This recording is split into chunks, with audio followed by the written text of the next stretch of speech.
Olá, sejam bem-vindos. Essa é a minha primeira aula do curso online para a prova do SAC-BA. Meu nome é Bruna Laranjeira e serei sua professora da disciplina de Língua Portuguesa. Sou graduanda de Letras e Literaturas da Língua Portuguesa da UNEB e quero garantir o seu sucesso nas questões de português nesse concurso. Para refletir, vamos ouvir a seguinte frase. Se você quer ser bem-sucedido, precisa ter dedicação total, buscar seu último limite e dar o melhor de si mesmo. É um conselho do Ayrton Senna. Bem, na aula de hoje aprenderemos sobre compreensão de textos informativos, argumentativos e de ordem prática, ordem de serviços, instruções, cartas e ofícios, e interpretação de textos. Falando um pouco sobre a compreensão de textos, geralmente se confunde muito a compreensão com a interpretação textual. Você saberia dizer a diferença entre ambas? Se não, observe. Se sim, vamos revisar. Então, compreender o texto nada mais é do que ler o que exatamente vem escrito nele. A compreensão está propensa a 3 erros: extrapolação, redução e contradição. Extrapolação é quando você faz deduções sem ter base no texto, de forma aleatória, de acordo com seu achismo. Então, vamos praticar um pouco? Se a frase afirma nem todos os candidatos são classificados nos concursos, a partir disso aí, você afirma que todos os candidatos são classificados nos concursos. Dessa forma, não haveria nem vagas suficientes e você estaria extrapolando. Por quê? Porque você fala algo que não está no texto. O segundo erro, que seria a redução, é justamente quando você reduz o significado do que vem escrito no texto.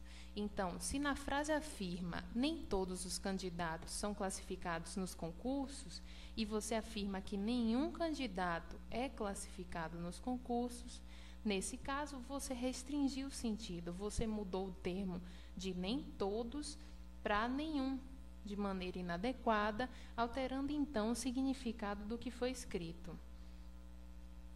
E o terceiro erro, a contradição. Quando você deduz algo que é oposto ao real significado do que está no texto, então, se a frase afirma nem todos os candidatos são classificados nos concursos, e você afirma que todos são classificados, a gente já tinha pego esse exemplo anteriormente, então, na verdade, além de extrapolar, você está entrando em contradição, porque não é isso que o texto afirma, realmente é o contrário.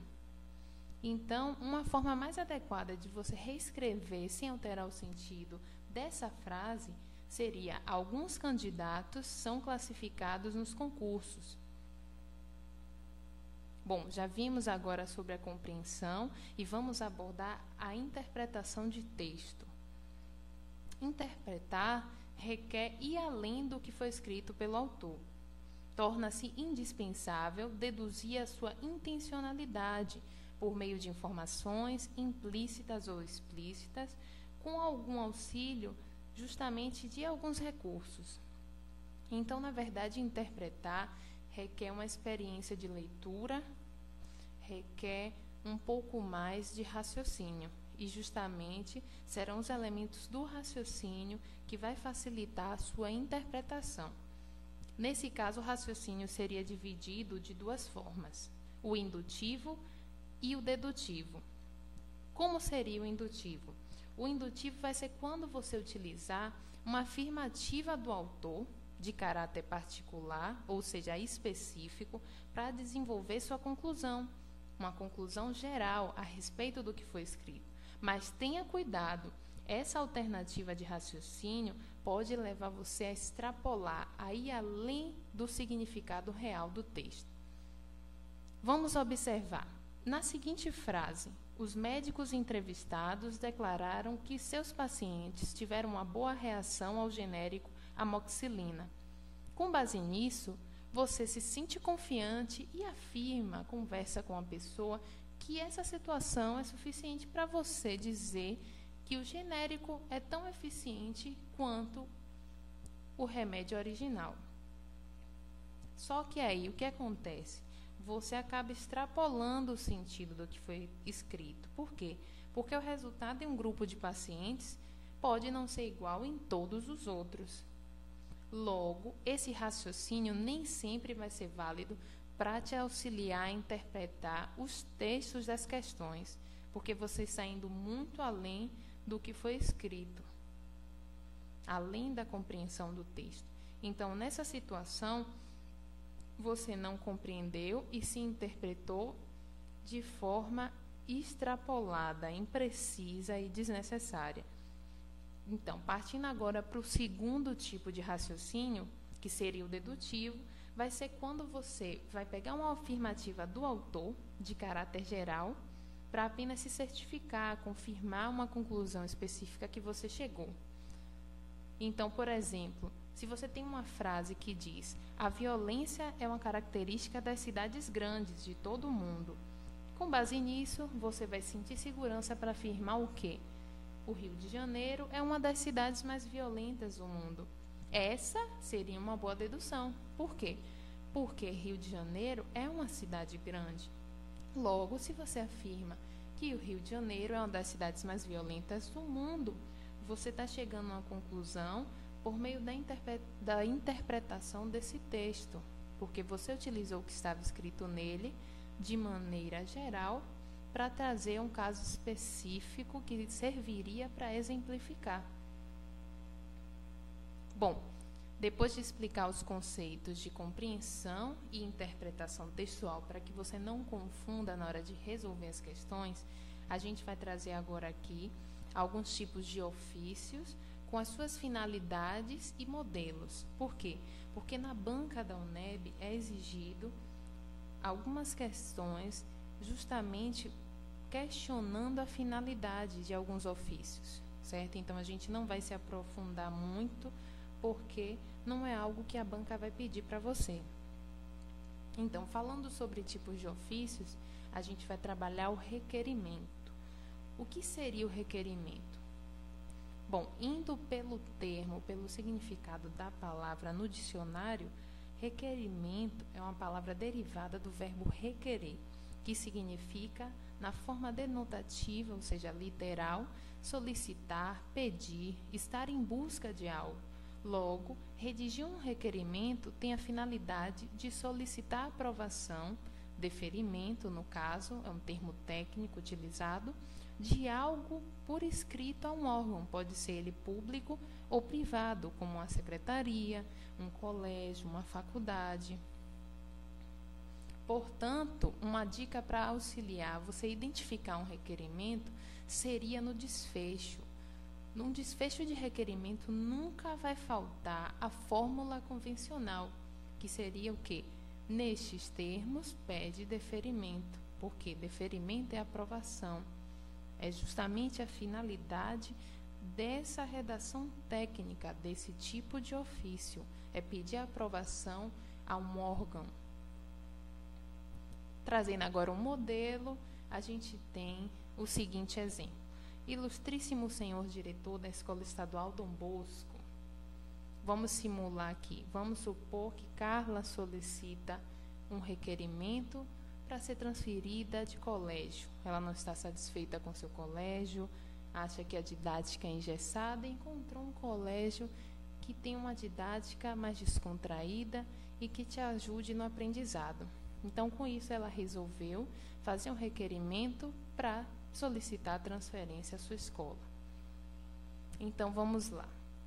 Carla escreve ao diretor: Ilustríssimo senhor diretor da Escola Estadual Dom Bosco, Carla, aluna regularmente matriculada no 9º ano do ensino fundamental desta escola, vem respeitosamente solicitar a Vossa Senhoria a expedição dos documentos necessários à sua transferência para outro estabelecimento de ensino. Nestes termos, pede deferimento. Londrina, 4 de novembro de 2008. No caso, esse seria um exemplo em que ela pediu a transferência em 4 de novembro de 2008, na cidade de Londrina. Então, como você pode observar, o requerimento ele é fácil de ser identificado, principalmente pelo final, né, aquele trecho que a gente destacou, nestes termos, pede deferimento, e fazendo uma suposição, na verdade, esse requerimento teria passado por um setor, né, no qual a Carla entrou em contato, que depois houve essa comunicação desse setor com o diretor, solicitando então a transferência da aluna. Bom, mudando agora o tipo de ofício, a gente fala sobre a ata. A ata ela tem a finalidade de documentar qualquer evento realizado em uma instituição. Sendo assim, ela possui algumas formalidades, justamente também por ser uma redação técnica, né? Todo tipo de ofício é uma redação técnica. O que seria uma redação técnica? Uma redação elaborada com algumas formalidades, como o quê? A adequação à norma culta, certo? E justamente uma estrutura já fixa, pré-estabelecida. Então, nesse caso, a ata ela vai servir para descrever algo que ocorreu numa instituição, uma forma de documentar uma situação. A gente traz aqui um modelo que diz o seguinte: ata referente ao primeiro conselho de classe realizado pela instituição. Aí vem o nome da instituição e em seguida vem: aos 23 de março de 2010, às 17 horas e 30 minutos, sob o comando do diretor, nome completo do diretor, nesse caso, da coordenadora pedagógica, com o nome completo, e demais professores, realizou-se o primeiro conselho de classe referente ao primeiro bimestre, tendo por objetivo a análise do rendimento de todos os educandos, usando como instrumento de verificação as avaliações formais. Dentre as propostas inerentes ao evento, destacaram-se as medidas a serem tomadas no que diz respeito às possíveis falhas obtidas mediante o processo avaliativo, com vista a contorná-las, constatados e discutidos todos os propósitos. A reunião se encerrou, na qual eu, nome da secretária escolar, lavrei a ata, lida e assinada por todos os presentes. Belo Horizonte, 23 de março de 2010. Bom, esse modelo de ata, assim como o próprio modelo do requerimento, né, e também os próximos modelos que a gente vai apresentar, foram modelos extraídos do site do Brasil Escola, certo? E a gente trouxe justamente para exemplificar cada tipo de modelo, porque no caso é necessário que você observe o modelo para fixar o conceito.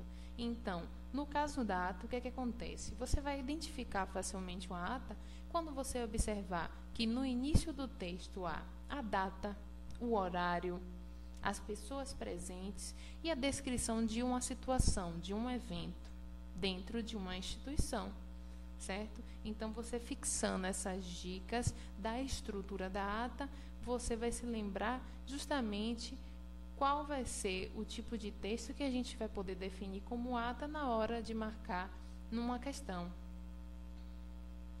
Então, terminando a ata, a gente parte para a carta comercial. E a carta comercial ela vai ter a finalidade de estabelecer uma comunicação comercial entre pessoas e empresas ou entre empresa e empresa. Então, trazendo aqui um modelo, você vai observar que o início da carta comercial vai constar o nome da loja ou da empresa, né, no caso, o endereço, justamente para que quem vai receber a carta possa responder, a saudação padronizada, prezado senhor, prezado senhora, e depois a comunicação, o intuito comercial com que foi escrita a carta.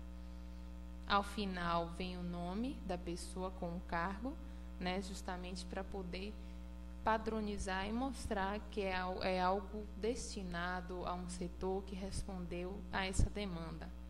Então, se a gente observar o enredo aqui, que diz o seguinte: confirmamos ter recebido uma reivindicação de depósito no valor de R$3.000 referentes ao mês de fevereiro. Informamos-lhes que, O referido valor foi depositado no dia 1º de março na agência 0003, conta corrente 3225, Banco dos Empresários. Por favor, pedimos que o senhor verifique o extrato e nos comunique o pagamento. Pedimos também escusas por não termos feito o depósito anteriormente, mas não tínhamos ainda a nova conta bancária. Nada mais havendo, reafirmamos nossos protestos de elevada estima e consideração. Ou seja, na verdade é uma resposta da empresa para um provável usuário ou consumidor referente à devolução de um valor. Então, a carta comercial tem essa finalidade, né, de se comunicar com uma empresa ou uma pessoa.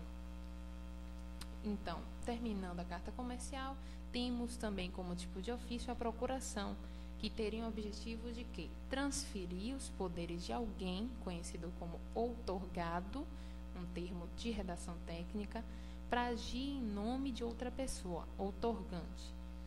Então, a procuração ela vai servir justamente para quê? Numa situação em que você está indisponível, você está viajando, por exemplo, e você faz faculdade, você precisa se matricular, porém no prazo de matrícula você está em viagem.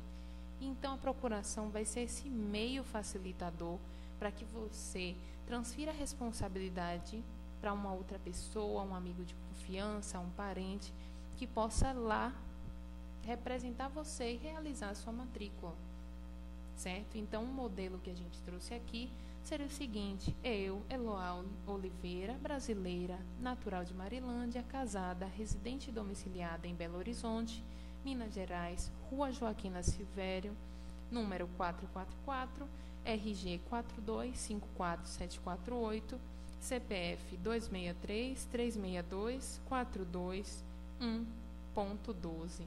Nomeio meu procurador, o senhor João da Silva, brasileiro, natural de Marilândia, casado, residente domiciliado em Belo Horizonte, Minas Gerais, Rua Joaquina Silvério, número 444, RG 254-2636, CPF 263-895-325/13, para fins de efetivar matrícula junto à Universidade Federal de Minas Gerais, podendo em meu nome fazer a inscrição no curso de Pedagogia, para o qual fui selecionada no processo seletivo de 2008.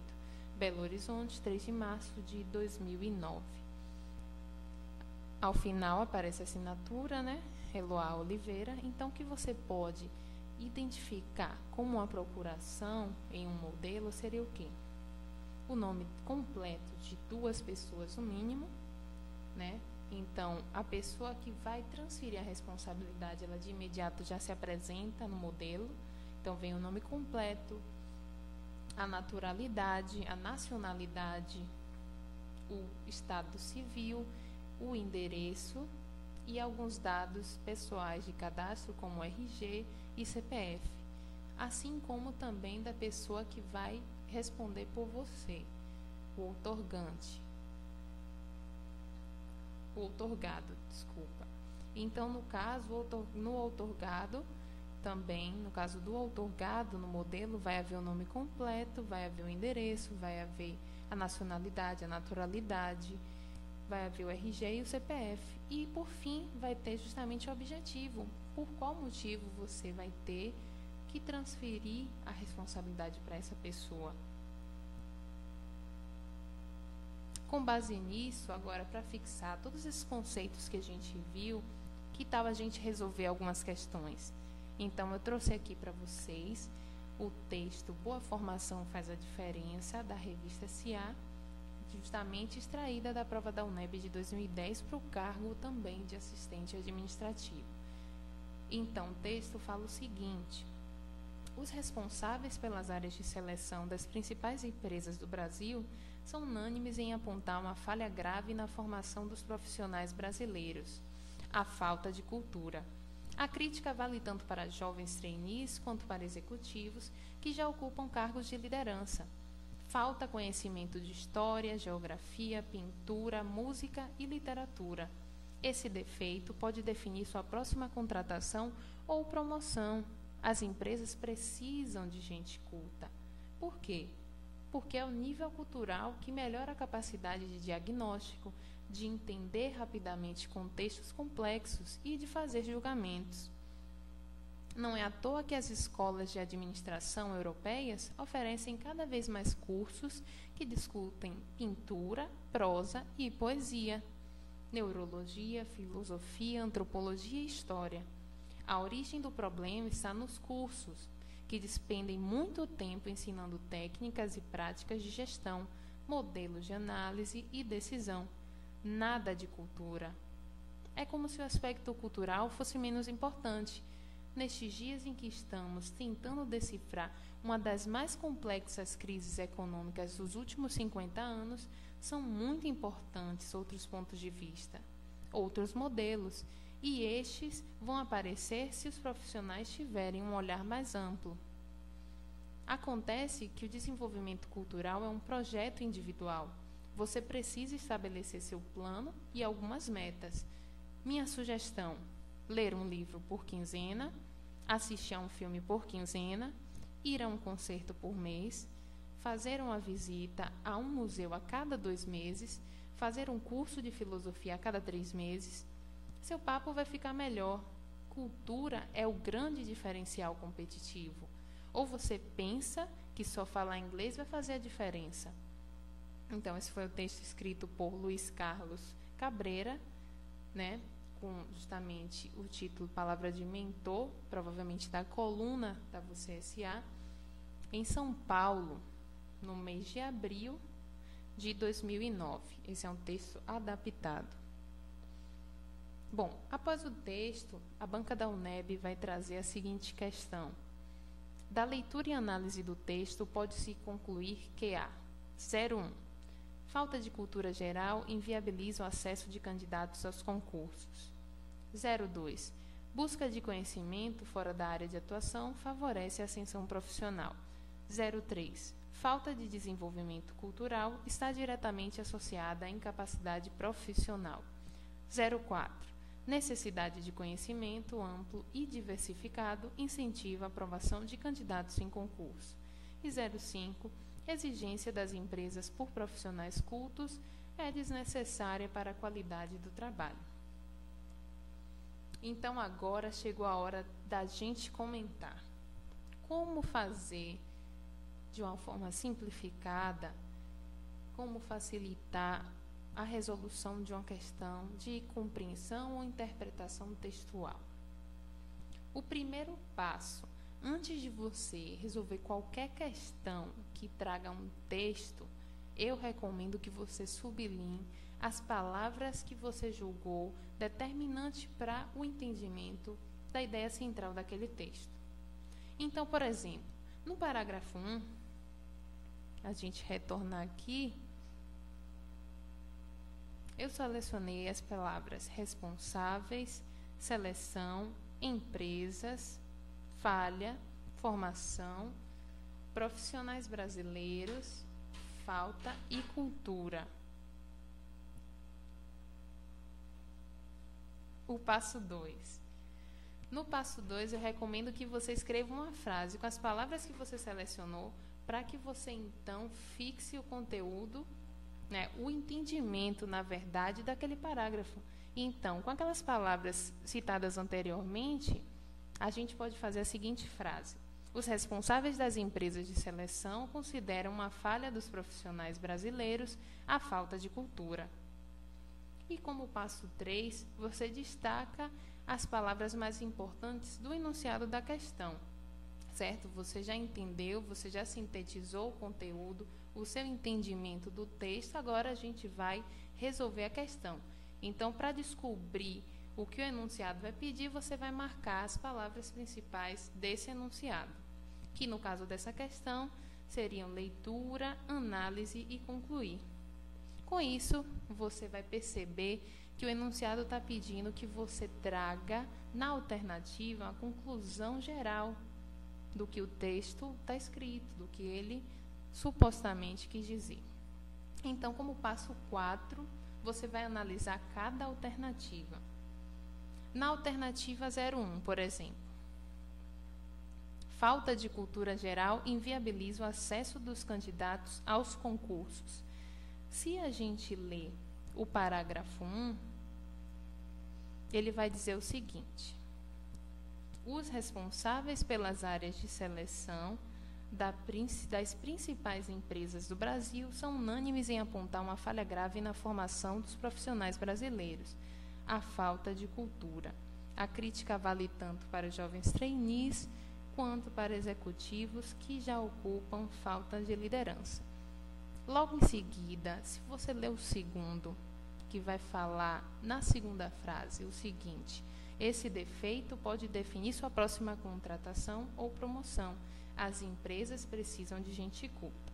Então, você vai perceber que a primeira alternativa ela fica incompleta. Por quê? Porque, na verdade, não é só o acesso, mas sim a contratação até a promoção. Então, seria tanto a questão da aquisição do cargo quanto a própria ascensão profissional. Logo, essa alternativa ela se torna falsa. Partindo para a alternativa 02, a gente traz a seguinte dica de prova.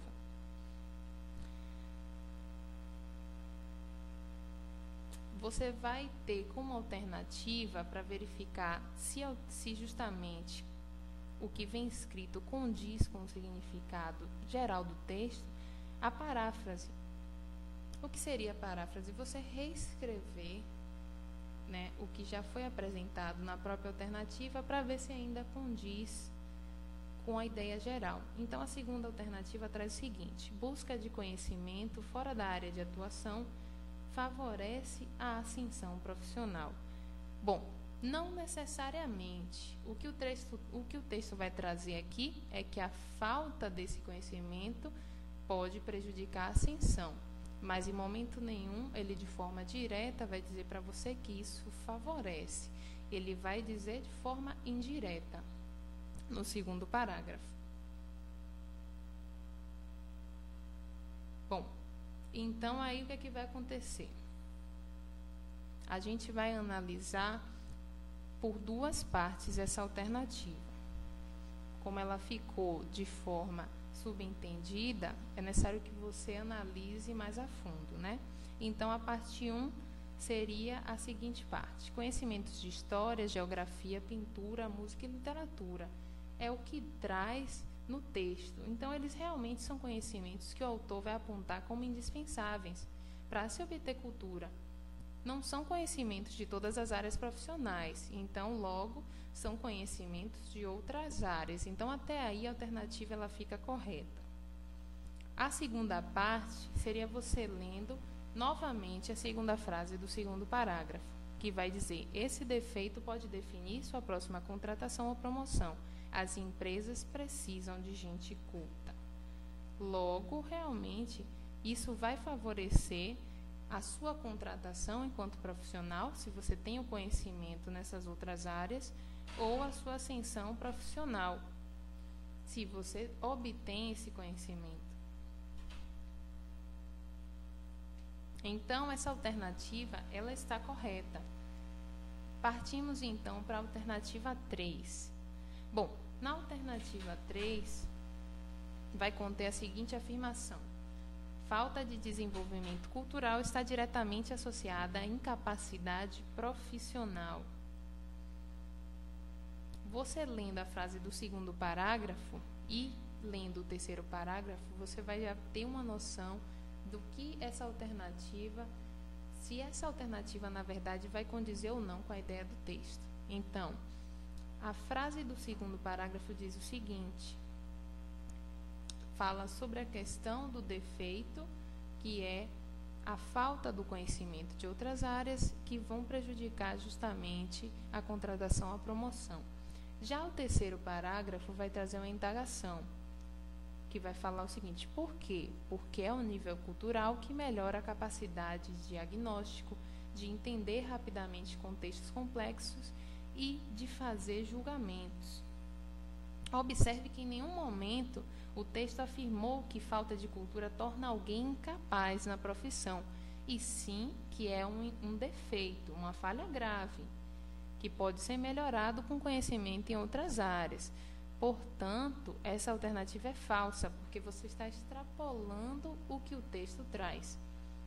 Partindo para a alternativa 04, como a gente viu nas alternativas anteriores, o que é discutido no texto, principalmente no segundo parágrafo, não é somente o acesso, promoção ou até mesmo a aprovação, e sim o desenvolvimento profissional. Por quê? Porque vai desde o acesso à ascensão. Então, a alternativa 04, que fala necessidade de conhecimento amplo e diversificado, incentiva a aprovação de candidatos do concurso. Não é que vá incentivar, né? Ela vai, no caso, favorecer o seu desenvolvimento. Então, essa alternativa ela é falsa. E, por fim, a alternativa 05, que vai falar, a ideia principal do texto vai ser justamente que as empresas precisam de gente culta, né, para trabalhar, como afirma o próprio segundo parágrafo. E essa ideia ela vai ser defendida como necessária pelo próprio autor, já no sexto parágrafo, tornando, então, a alternativa falsa. Por quê? Porque a alternativa 05, ela diz o seguinte: exigência das empresas por profissionais cultos é desnecessária para a qualidade do trabalho. E no sexto parágrafo, o autor vai trazer o seguinte: é como se o aspecto cultural fosse menos importante. Nestes dias em que estamos tentando decifrar uma das mais complexas crises econômicas dos últimos 50 anos, são muito importantes outros pontos de vista, outros modelos, e estes vão aparecer se os profissionais tiverem um olhar mais amplo. Logo, ele torna isso necessário. Sem esse conhecimento, não há outro ponto de vista, não há outro modelo, não há um olhar mais amplo. Então, se a alternativa diz que é desnecessária, ela vai de encontro ao sentido do texto.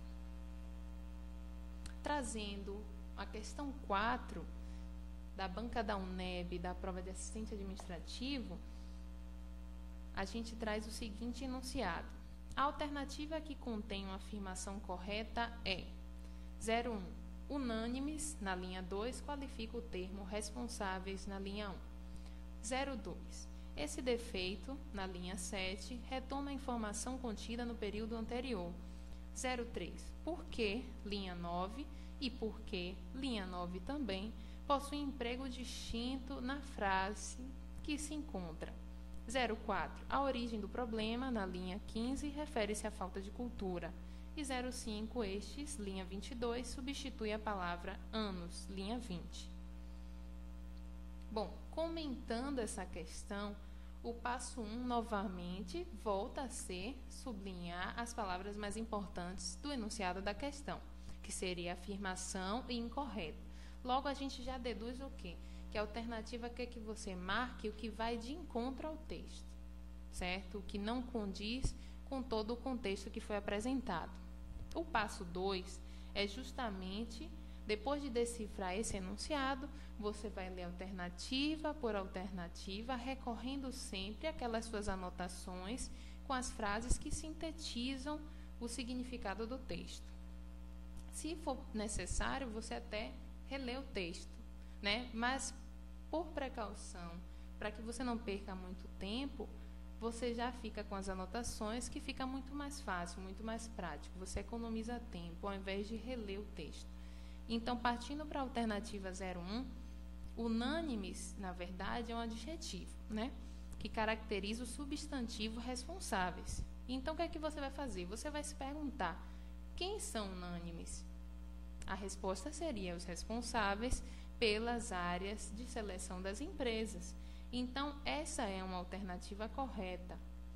Logo, a gente não vai marcar essa. Por quê? Porque o enunciado da questão pede a afirmativa falsa. Alternativa 02. Bom, o pronome esse, no termo esse defeito, ele já é indicativo de que o assunto já vinha sendo comentado e corresponde justamente à ideia citada na frase anterior. falta de conhecimento de história, geografia, pintura, música e literatura.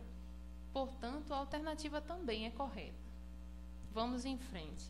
A alternativa 03, que fala sobre os porquês, o porquê separado com acento e o porquê junto com acento, afirma que eles não têm o mesmo emprego, a mesma justificativa, a mesma finalidade. Então, o porquê separado e com acento circunflexo, ele vai ser usado no final da frase, né? Ou numa única palavra da frase, e vai indicar justamente um questionamento. Já o porquê junto, sem acento, ele vai ser usado no início ou no meio da frase para indicar uma justificativa. Logo, esses dois porquês, eles têm justificativas diferentes, vão ser empregados de formas diferentes no texto. Então, isso torna a alternativa correta. Partindo, então, para a alternativa 04, a origem do problema faz referência à ideia central do texto. Por quê? Porque é a falha grave na formação dos profissionais brasileiros, a falta de cultura. Então, a gente relendo a própria alternativa, que diz: a origem do problema, linha 5, refere-se à falta de cultura. Bom, na linha 5, a gente retornando lá no texto, o início do texto vai falar da seguinte forma: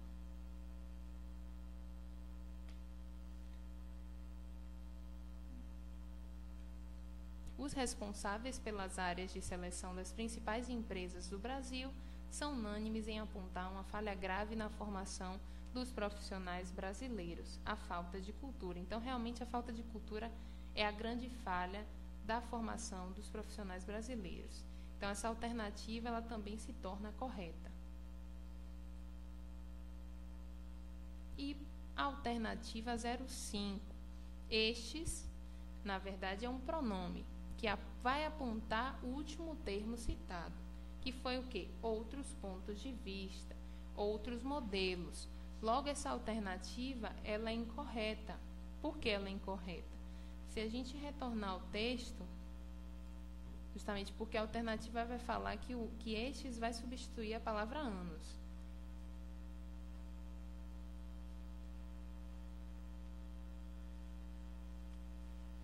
Então, se a gente retorna ao texto, a gente vai ter a seguinte frase: é como se o aspecto cultural fosse menos importante nestes dias em que estamos tentando decifrar uma das mais complexas crises econômicas dos últimos 50 anos. São muito importantes outros pontos de vista, outros modelos, e estes vão aparecer se os profissionais tiverem um olhar mais amplo.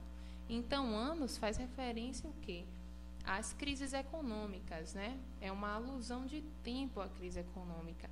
Então, estes vai fazer referência a outros pontos de vista e outros modelos, porque foram os termos que foram citados antes justamente desse pronome. Logo, essa alternativa ela é incorreta e é essa que você deve marcar, porque o enunciado pede justamente a alternativa que vai de encontro ao sentido do texto.